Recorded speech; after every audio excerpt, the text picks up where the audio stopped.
सबसे ज्यादा खतरनाक नजर किसकी लगती है, और अगर लग जाए तो इलाज क्या है? एक तो नजर बद वो होती है जो किसी नापसंद करने वाले की लगती है, चाहे हसद हो या ना हो, बस वो नापसंद करता है और नजर लग जाती है।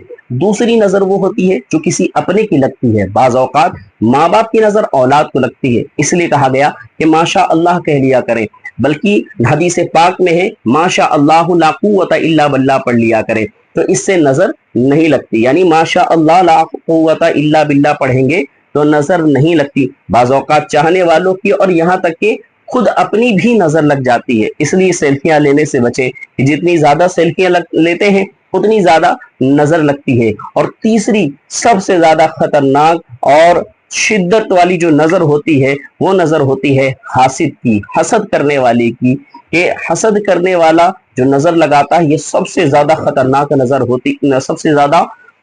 नजर होती है। और कहते हैं कि हसद करने वाला जब हसद करता है ना तो ये सारा जहर जो है दिमाग में भरा होता है, हसद जो है दिमाग में भरा होता है। तो ये जो हसद वाली निगाह से देखता है तो ये तो यूं ही समझ में आ जाता है, देखने से ही लगता है कि नफरत की नजर कौन सी है और जो है मोहब्बत की नजर कौन सी है। तो एक इंसानी कहा जाता है कि इंसानी आंखों से शुआएं निकलती हैं जो एक जहर की तरह असर करती हैं और जो है इंसान की न जाने क्या कुछ तबाह बर्बाद कर देती हैं। इसलिए अपनी नियामतों का भी हर जगह इजहार नहीं करना चाहिए, अपनी नियामतों का हर जगह चर्चा नहीं करते रहना चाहिए कि मेरे पास जो है मेरा बच्चा इतना कमा रहा है, मैं इतना कमा रहा हूँ, मेरे पास इतना हो गया है। तो इससे भी बचना चाहिए कि बाज औकात हासिद के साथ साथ हसरत करने वाले की नजर लगती है, तो हासिद और हसरत करने वाले से बचना चाहिए। अब हसरत करने वाला कौन? यानी जो जिसके पास महरूमी है, जिसके पास है ही नहीं।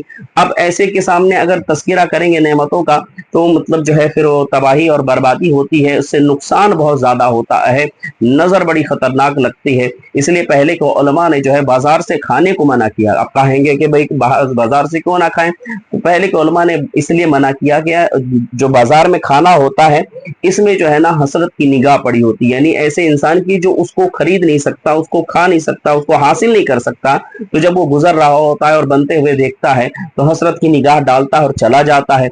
क्यों? उसकी हसरत की निगाह उस पर पड़ी होती है, जिससे बरकत चली जाती है और उस पर चूंकि हसरत की निगाह पड़ी होती है, हसद की निगाह पड़ी होती है, तो ये जो है नुकसान करती है, इसलिए इससे बचना चाहिए। हालांकि आजकल का तो कल्चर हो गया है कि हर चीज बाहर से लाकर ही खाई जाती है, बाहर से ही मंगा कर खाते हैं, चाहे पिज्जा हो, बर्गर हो और ना जाने क्या क्या हो। तो इस तरह की चीजें होती हैं, तो इससे बचना चाहिए और हर जगह अपनी नेमतों का चर्चा नहीं करना चाहिए। अब अगर महसूस हो कि नजर लग गई है या नहीं भी लगी है तो सूरह फलक और सूरह नास पढ़कर अपने ऊपर दम कर लिया जाए। बल्कि सुन्नत यही है, बल्कि यूं करें कि सूरह फलक और सूरह नास अपने हाथों पर दम करके चेहरे पर मल लें और जिस्म पर मल लें, इंशाअल्लाह नजर बद खत्म हो जाएगी।